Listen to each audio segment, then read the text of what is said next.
Bismillahirrahmanirrahim. Assalamualaikum warahmatullahi wabarakatuh. Selamat datang sahabat UMK Talks dimanapun Anda berada. Alhamdulillah kita kembali bersama lagi di UMK Talks Season 2 di tahun 2024 ini. Kemarin episode pertama kita sudah bahas tentang AI. Nah, hari ini di episode kedua ini, di season 2 ini, kita punya isu menarik. Kenapa menarik? Karena memang sedang in-innya gitu ya, lagi jadi trending topik di mana-mana, khususnya di dunia internasional gitu ya. Hadir di tengah-tengah kita pengamat internasional, pakar akademis kita ya, Pak Amin. Ya, Assalamualaikum Pak Amin. Waalaikumsalam. Pak Amin ini adalah Ketua Prodi Hubungan Internasional Universitas Muhammadiyah Kalimantan Timur. Boleh dikasih background sedikit Bapak? S1, S2, S3, profesor, iya. Dari mana, dan sekarang interestnya kemana? Silakan Pak. Oke, ya, terima kasih Mas Ade. Jadi betul yang dikatakan oleh Mas Ade tadi. Kebetulan sekarang saya menjabat sebagai Ketua Program Studi Hubungan Internasional Universitas Muhammadiyah Kalimantan Timur, dan background saya memang sebagai sarjana Hubungan Internasional. S1 saya program studi ilmu hubungan internasional Universitas Muhammadiyah Kalimantan Timur, dan menempuh program master pada departemen yang sama di Universitas Gajah Mada Yogyakarta. Oke. Gitu. Ya, itulah teman-teman sekalian, hadirnya Pak Amin di sini berarti kita topiknya membahas tentang isu-isu internasional. Oke. Tahun lalu kita dihebohkan dengan isu Rusia versus Ukraina Pak ya. Dan tahun ini baru saja tanggal 13 April kemarin itu sedang rame-ramenya serangan Iran terhadap Israel. Ya. Nah, topik kita hari ini kita akan membahas tentang isu perang antara Israel dan Iran, Pak. Oke. Nah, langsung kita dapat dari sudut pandang yang berkompeten, Pak Amin, gitu. Bolehkah dikasih background sedikit ini, Pak? Sebenarnya apa yang terjadi sih kasus dengan Iran dan Israel ini, kasus apa, Pak? Kok bisa sampai perang begini? Silakan, Pak. Oke, terima kasih Mas Ade. Jadi apa yang baru saja terjadi dalam beberapa pekan terakhir ya, kira-kira begitu, itu adalah memang bagian dari dinamika konflik ya yang terjadi di kawasan Timur Tengah. Jadi kita tahu Timur Tengah menjadi salah satu kawasan yang sangat panas ya, kira-kira begitu, karena memang ada banyak sekali konflik yang terjadi dalam, misalnya tahun lalu ya kan, di akhir tahun 2023 serangan Hamas ya. Betul. Pada Israel yang pada akhirnya juga diikuti dengan serangan balik dari Israel yang pada akhirnya membuat krisis kemanusiaan yang Cukup saya kira sangat memprihatinkan ya. Kemudian baru-baru ini peta konfliknya juga muncul lagi, di mana pasca Israel ya melakukan serangan terhadap konsulat Iran di Damaskus di Suriah. Iran melakukan serangan balik dengan meluncurkan sekira 300 drone ya, yang pada akhirnya menjadi isu baru di kawasan Timur Tengah. Nah, apa yang kemudian bisa kita pahami dari perkembangan daripada dinamika konflik yang ada di Timur Tengah itu tidak terlepas dari bagian dari geopolitik lah, kira-kira begitu. Ya, kita tahu bahwa Iran dan Israel itu kan sudah terlibat konflik sangat lama ya. Mungkin sepanjang 4 dekade ya sudah berjalan, dan itu dimulai setelah revolusi Iran. Ya, setelah Iran beralih di bawah kepemimpinan rezim Ayatollah Khomeini di tahun 1979. Nah, disitulah sebenarnya awal di mana ketegangan antara Iran dan Israel itu mulai berkembang, kira-kira seperti itu. Dan seperti yang kita tahu, memang sebelumnya pada saat Iran masih di bawah rezim Shah ya, itu kan Iran termasuk negara yang mengakui kemerdekaan Israel ya. Itu benar ya jadi? Iya, jadi 1948 itu. Tetapi sempat bersahabat. revolusi Iran 79, maka kondisinya berbalik, kira-kira seperti itu. Pak Amin, Ya. emang seberapa berbahayanya menyerang konsulat? Ya. Konsulatnya apa sih? Maksudnya Ya, bisa itu kan, dijelaskan dikit ya. nggak? Jadi teman-teman tahu nih, kenapa nggak boleh Jadi, nyerang konsulat negara di konsulat. sebuah negara gitu? Ya, jadi konsulat, kemudian apalagi misalnya kedutaan besar. Kedutaan besar itu itu Pak ya? kan sebagai representasi dari kedaulatan negara di negara lain. Jadi kalau menyerang Kedutaan besar RI kedutaan misalnya. besar, misalnya menyerang kedutaan besar Republik Indonesia, itu sama artinya dengan menyerang kedaulatan Indonesia. Indonesia. Boleh, jadi kita boleh serang balik. Perang itu kayak perang berarti. Ya, sama seperti melakukan invasi militer ke negaranya. Kira-kira seperti itu. Walaupun bukan di Indonesia Lah ya, misalnya. karena kan konsulat kedaulatan itu kan mereka punya wilayah jurisdiksi yang Nggak boleh diganggu. eksklusif begitu ya. Artinya itu sama halnya dengan menyerang negara yang berdaulat. Kira-kira posisinya semacam itu. Itulah kenapa kemudian Iran merasa bahwa ini adalah bagian dari serangan terhadap kedaulatannya, sehingga serangan balik itu menjadi sangat logik dan rasional. Kira-kira begitu. Berarti bisa bisa diasumsikan bahwa Iran punya hak untuk serang balik. Ya. Diakui karena dia punya alasan gitu ya. Punya alasan diperbolehkan. rasional. Dan negara-negara itu, kalau negara-negara yang lain berarti mengiyakan dong Pak serangan itu. Dibolehkan ya. Dibolehkan. Okay. Nah, kalau dalam konteks perspektif hubungan internasional ya, terutama dalam perspektif realis sentris ya, kira-kira begitu. Nah,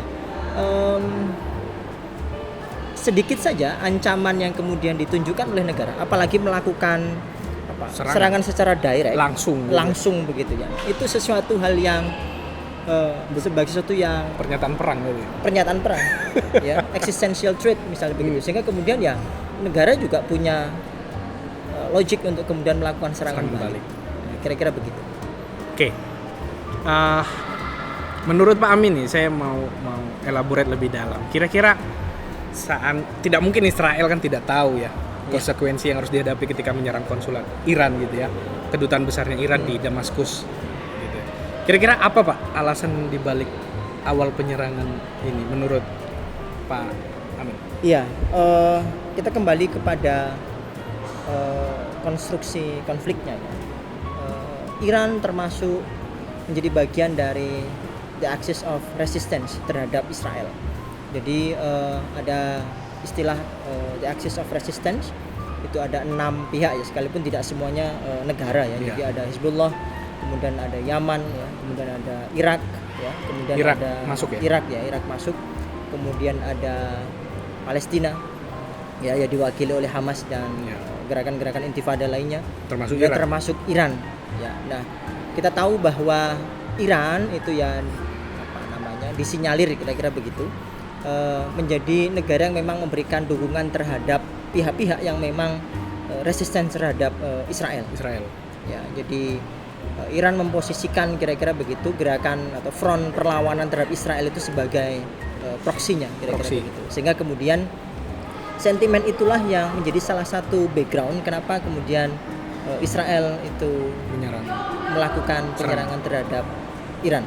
Ya, karena memang di kawasan Timur Tengah ya kita tahu ya tidak banyak sekira negara yang cukup berani menunjukkan sikap resisten terhadap Israel, karena tahu bahwa ya Israel di belakangnya ada banyak sekali sekutu kekuatan besar, terutama Amerika Serikat. Nah, kita tahu pasca revolusi tahun 79 itu ya kan, negara yang secara terang-terangan ya full power melakukan resistensi terhadap kebijakan Amerika Serikat dan sekutunya di Timur Tengah itu adalah Iran. Nah, Iran sebagai middle power di Timur Tengah menunjukkan kapasitasnya, ya kan, terutama di dalam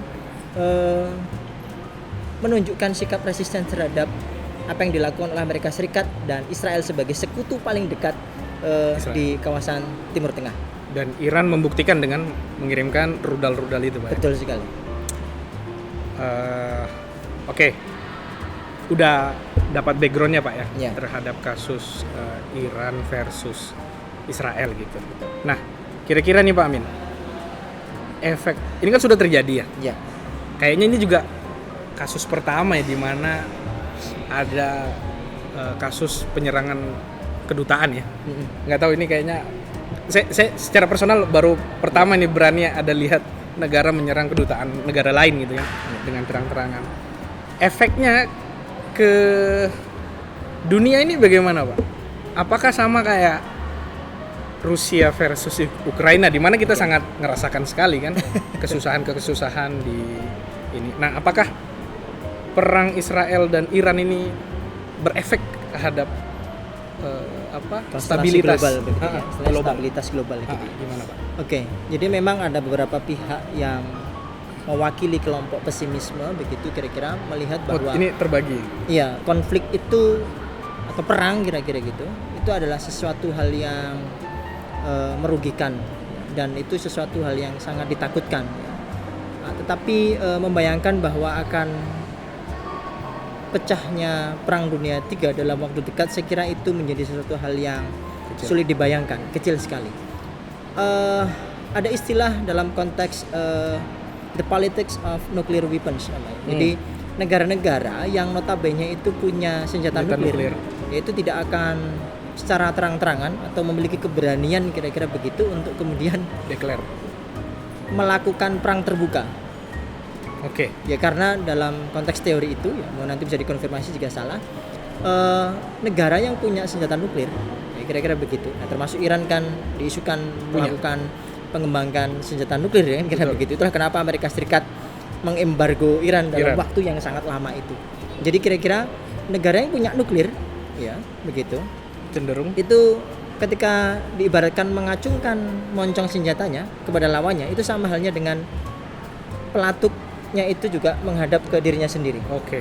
Jadi kalkulasi untung ruginya itu tidak bisa dibayangkan besarnya, kira-kira begitu. Nah, sama halnya ketika misalnya eskalasi konflik antara Rusia dan Ukraina dalam beberapa tahun terakhir atau sebelumnya aneksasi Rusia terhadap Crimea, kemudian dunia merespons dengan cepat begitu ya. Ada anggapan bahwa ini nanti akan meletus, menyeret kekuatan-kekuatan besar untuk kemudian membangun polarisasi dan memunculkan potensi perang dunia 3. Saya kira tidak ya, karena apa yang terjadi di meyakini ini ya, masih tidak, jauh. Masih jauh lah itu. Kalau memang mau kemudian dibayangkan perang dunia akan segera tiba dalam waktu dekat begitu ya. Nah, sekalipun mungkin beberapa orang punya keyakinan bahwa ya ini bisa menjadi indikasi awal bahwa dunia semakin tidak stabil dan kemudian bisa jadi perang dunia 3 itu akan segera pecah begitu. Tetapi bagi saya itu masih akan sangat panjang sekali ya. Belum lagi misalnya dunia masih dihadapkan pada pemulihan pasca COVID-19 dan sebagainya, maka kehancuran akibat perang besar dan sebagainya seperti kita bayangkan perang dunia 1 dan perang dunia 2 itu tidak akan mungkin diinginkan kembali terjadi lah, kira-kira begitu ya. Sehingga kemudian apa yang terjadi antara Iran dan Israel itu hanya bagian dari eskalasi konflik yang memang berkembang di kawasan Timur Tengah. Tidak melebar ya? Tidak melebar. Dan yang ingin saya sampaikan adalah bahwa selama ini kan negara-negara di Semenanjung Arab ya, itu kan memang tidak menunjukkan sikap yang tegas terhadap Israel. Terkesan lentur lah Pak ya? Ya terkesan ya tarik ulur. Cuman retorik saja. Ya retorik. Tidak ada tindakan tegas atau aksi yang nyata. Nah saya kira apa yang dilakukan oleh Iran itu menyiratkan sebuah pesan bahwa Israel itu bisa dilawan kalau memang negara-negara di Semenanjung Arab itu bisa bersatu. Kira-kira begitu. Oke. Ya kan? Hidden message gitu ya? Ya. Pesan yang mau disampaikan Iran. Sejauh ini juga orang-orang memahami bahwa Israel termasuk negara yang punya kekuatan militer yang sangat luar biasa. Betul. Iron Dome misalnya, ya itu kan sistem pertahanan anti rudal udara itu yang katanya termasuk paling canggih kan? Paling canggih di dunia. Nyatanya misalnya Iran di tengah embargo yang masih bisa diterima, masih bisa melakukan serangan. Dan itu bisa ditembus.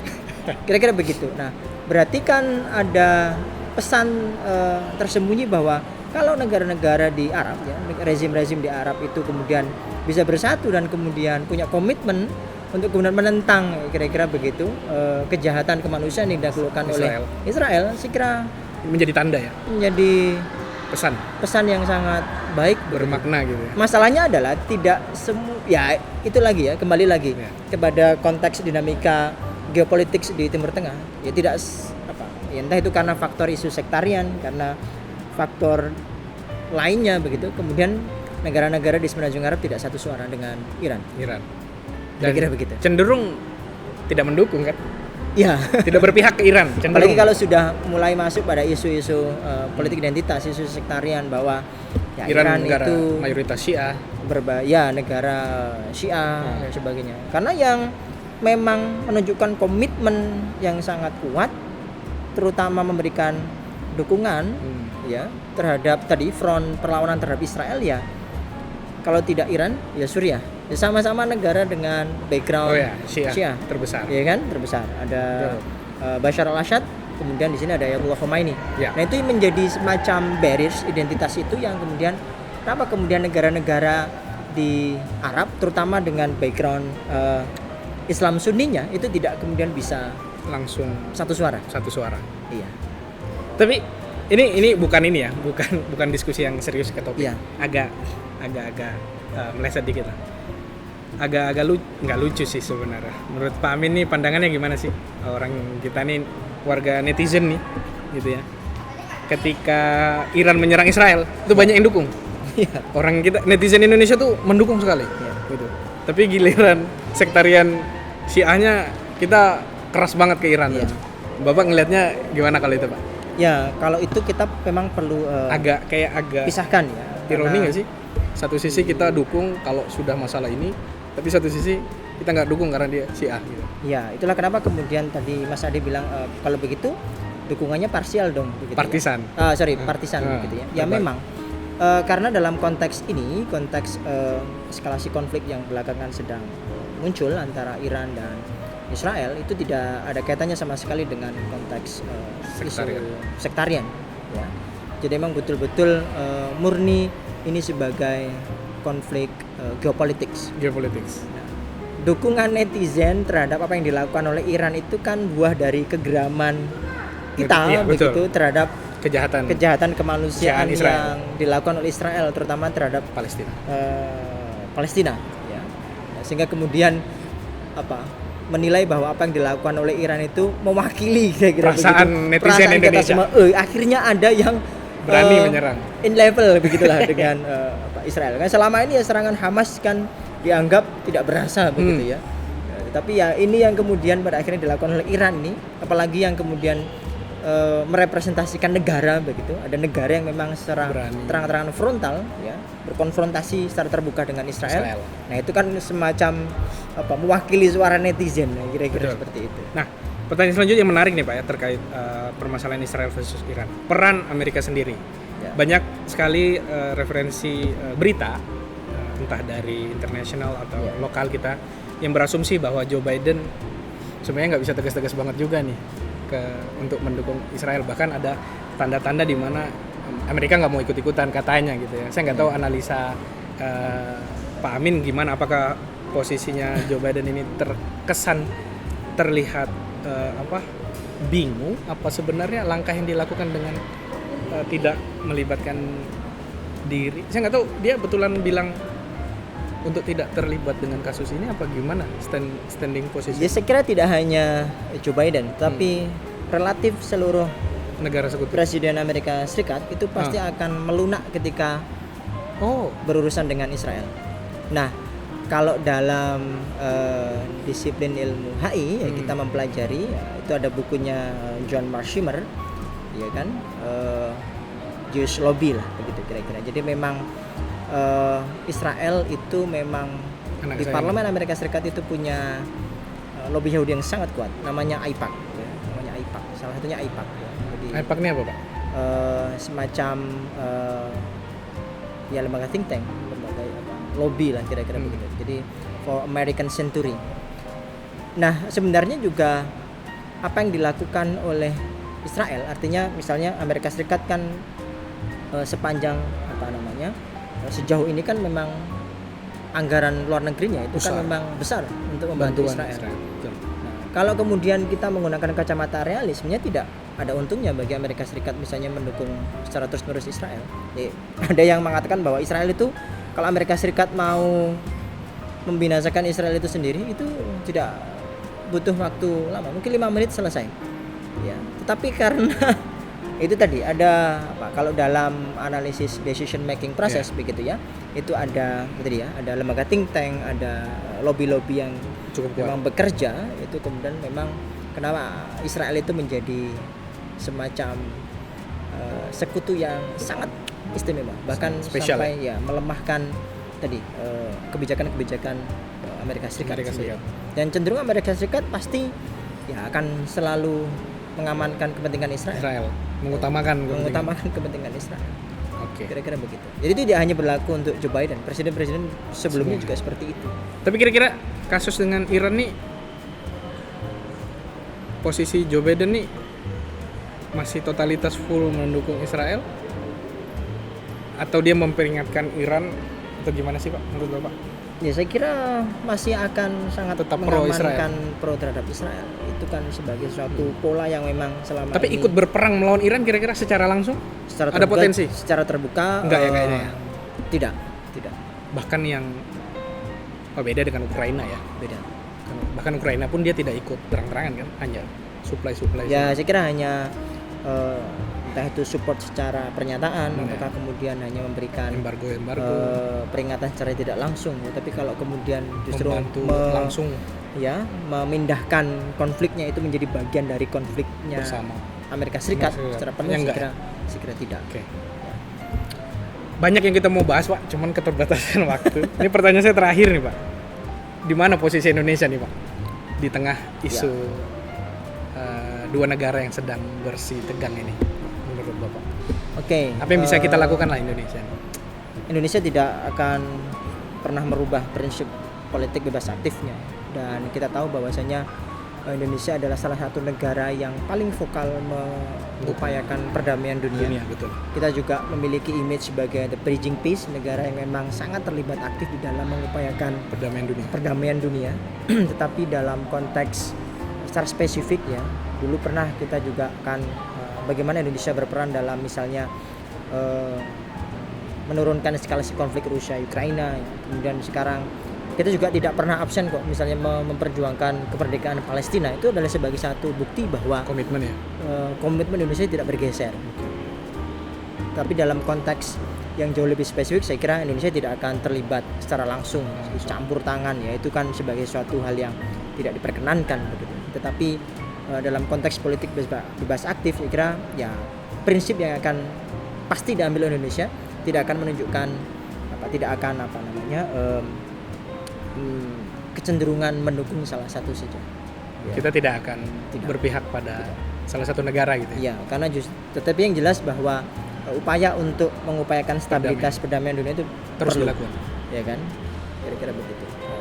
Terima kasih Pak Amin atas Sama-sama. analisanya. Jadi insya Allah perang dunia ketiga masih jauh Pak. Analisa Jangan sampai terjadi. Jangan jauh ya. Jangan sampai terjadi. Iya kan? Karena itu akan menyakitkan seluruh negara. Iya. Merugikan tidak hanya betul.